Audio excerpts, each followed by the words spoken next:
Estérel TV est aujourd'hui à Théoul-sur-Mer pour parler des joutes provençales avec une belle équipe à côté de moi. Tout d'abord, le président du comité départemental Var-Côte d'Azur, Éric Bergeron. Bonjour Éric. Bonjour, bonjour et meilleurs vœux. Rémi Cavalli qui est le président des joutes ici à Théoul. Bonjour. Nous avons Gilles Quay qui est le barreur officiel de Haguet. Bonjour et meilleurs vœux. Et puis nous avons Coco Nogara qui lui est vice-président du club de Haguet. Bien sûr, bonjour et meilleurs vœux à tous. Alors, messieurs, on va évoquer le sport le plus ancien de notre ère. Tout à C'est fait. beau ça. Oui, Ça remonte à combien d'années tout ça? 5000 ans. On a retrouvé des bas-reliefs sur lesquels figuraient les joutes. Et ces bas-reliefs, aujourd'hui, sont exposés au musée du Caire, en Égypte. Et donc, par le rayonnement de l'Empire romain, on a retrouvé des traces de joutes dans le coin. Et c'est les Phocéens, en créant Massalia, qui ont ramené les joutes de notre côté. Donc à l'est, elle s'est ramifiée à l'est en méthode provençale. Oui. On appelle ici la targue, qui fait penser à la targe. La targe était le bouclier des guerriers égyptiens. Voilà. Donc on appelle ça la targo, et le jouteur est le targaïr. Voilà. Alors, je l'ai précisé, on est à Théoul-sur-Mer aujourd'hui. Il y a Rémi Cavalli qui est le président de Théoul, avec l'adhérent Éric Bergeron. Alors, Rémi, vous êtes en charge du club de Théoul depuis combien d'années? Écoutez, depuis 2015. D'avant ça, j'étais vice-président pour notre ancien président Christian Argot. Donc Oui. ça fait quelques années.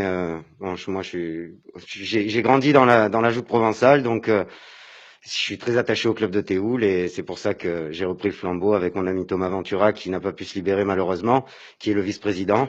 Donc voilà, on est deux enfants du club de Théoul et voilà, ça nous tenait à cœur de faire perdurer la joute à Théoul. Ouais. Et puis, ça fait surtout plaisir de voir aussi un jeune reprendre une présidence, hein, j'imagine. Bien sûr. Hein, on va parler avec nos amis de Haguet, avec Coco et Gilles. Rappelez-nous Oui. ce que sont les joutes provençales. Mais les joutes provençales, à l'époque, ça a commencé, il faut dire, dans les années 40 exactement, avec plus de compétition, parce que ils faisaient les championnats entre eux. On a commencé à faire après les championnats Côte d'Azur, Coupe de France, championnat de France. C'est parti de là.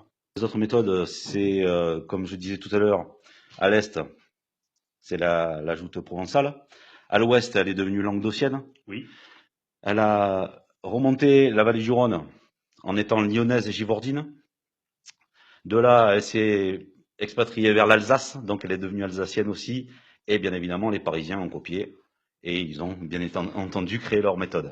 Vous avez été donc élu le 11 octobre dernier, Oui, tout à fait. donc président, comme je disais tout à l'heure, du comité départemental Var-Côte d'Azur, Mhm. qui regroupe 7 clubs Oui, qui partent tout à de fait. Cannes en passant par Théoul, Haguet, on l'a dit, Saint-Raphaël, Saint-Raphaël. Fréjus, Saint-Mandrier, Sanary, Et Sanary. hein, Et voilà.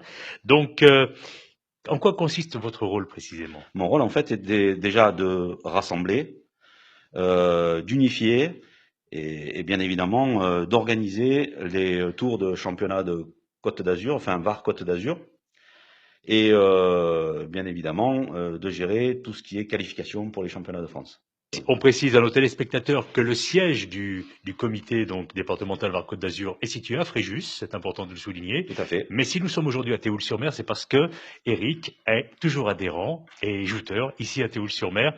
Hein, n'est-ce pas Rémi? Oui, On va, tout à fait. hein, Donc je suis effectivement toujours adhérent à Théoul-sur-Mer, bien évidemment, mais je voulais mettre un petit point d'honneur aussi à allier le fait qu'on ait ce rendez-vous auprès d'Estérel TV pour parler des clubs de l'Estérel, très qui en très bien. l'occurrence sont Théoul, Haguet, Saint-Raphaël et Fréjus. Voilà. Je voulais mettre un petit point sur l'historique du comité. Le comité, lui, a vu le jour en 1975, lors d'une réunion le 22 mars 1975 au Luc, où le premier président de comité a été élu, en l'occurrence Monsieur Logier-Henri, président d'Haguet. On dit toujours que c'est un sport qui se transmet de génération en génération, les joutes. Pourquoi, selon vous? Écoutez, c'est un sport déjà assez particulier. Et bon, c'est par exemple nous à Théoul, c'est une tradition. Voilà, donc c'est-à-dire On que peut même dire que c'est le sport national à c'est le Théoul. sport national à Théoul, et je pense que on est fier de représenter Théoul, et je pense que la mairie est fière d'avoir aussi ce club qui est une des plus vieilles associations du village. Donc c'est vrai que souvent, ben ça se transmet de génération en génération parce qu'on a grandi là-dedans. Comme le disait Eric, mon père a fait partie de toutes sortes de commissions au sein de la joute depuis très longtemps. Donc voilà, que ce soit moi ou mon ami Thomas Ventura dont je parlais tout à l'heure, on est des enfants de la joute, c'est-à-dire qu'on est né sur les bateaux, sur les quais des joutes, et voilà, c'est quelque chose qui est ancré en nous.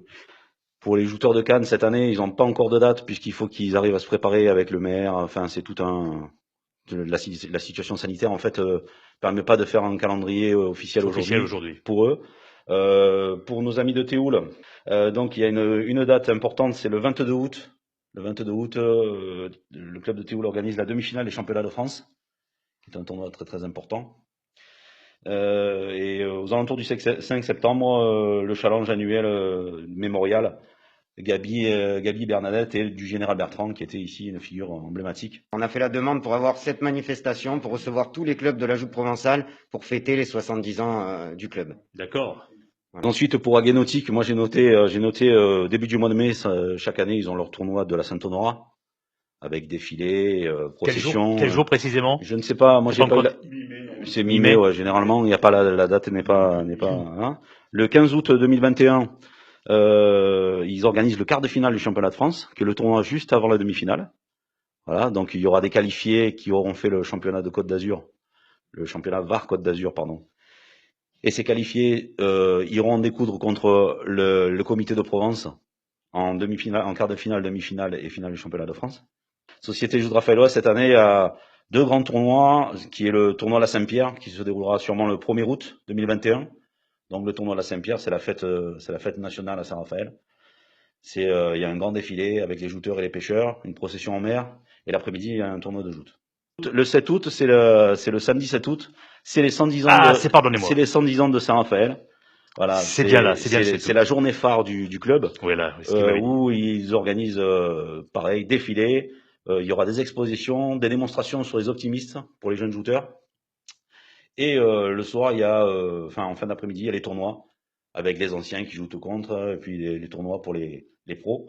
Pour la société d'Hermès Joute Fréjus, tous les mardis et les jeudis, initiation et démonstration. Voilà. On a eu l'occasion d'aller faire un reportage chez eux l'été dernier. En résumant, pour faire simple, mi-mai jusqu'au mi-octobre. Ouais, septembre, même mi-octobre. Voilà. Hein, on va simplement croiser les doigts, Éric Bergeron, que tout ça se passe dans les meilleures possibilités possibles, hein, c'est-à-dire qu'on ne soit pas ennuyé avec la crise sanitaire de nouveau. Éric, en plus des joutes provençales qu'on a largement évoquées, il y a également les rames. Oui, c'est du côté du Languedoc où ils ont commencé à créer ça il y a quelques années, une quinzaine d'années. Et en fait, ça s'est on va dire, généralisé, dans la mesure où c'était au départ un complément pour les jouteurs l'hiver. Donc c'était des compétitions qui se déroulaient sur des barques traditionnelles avec 6 rameurs, un barreur, et les jouteurs qui ne faisaient pas de sport comme le foot ou le rugby. Donc ça permet de garder un petit peu garder un peu la forme. Et donc maintenant ça s'est généralisé. Ils se sont organisés en comité. Donc ici nous avons le comité qui fait partie des rames traditionnelles, qui fait partie de la Ligue PACA, avec les rameurs vénitiens de Martigues, Port-Saint-Louis, Istres, le Brusque. J'essaye de pas en oublier. Le Brusque, Creux-Saint-Georges, comme je le disais, ils sont un peu en sommeil, mais bon, le club existe toujours. Et la rame théoulienne, qui officie aussi dans les divers championnats. Et comme je le disais aussi, il y a Hermès Fréjus qui va sûrement créer une section rame dans son club. Donc on peut dire clairement aujourd'hui que, on va dire, quand il y a un club de joute provençal, il y a pratiquement une filiation avec la rame. Allez, pour schématiser. Oui, c'est quasiment ça. C'est quasiment ça. Généralement, oui, l'un vient avec l'autre, mais bon. Les deux sont complètement complémentaires. Tout à fait.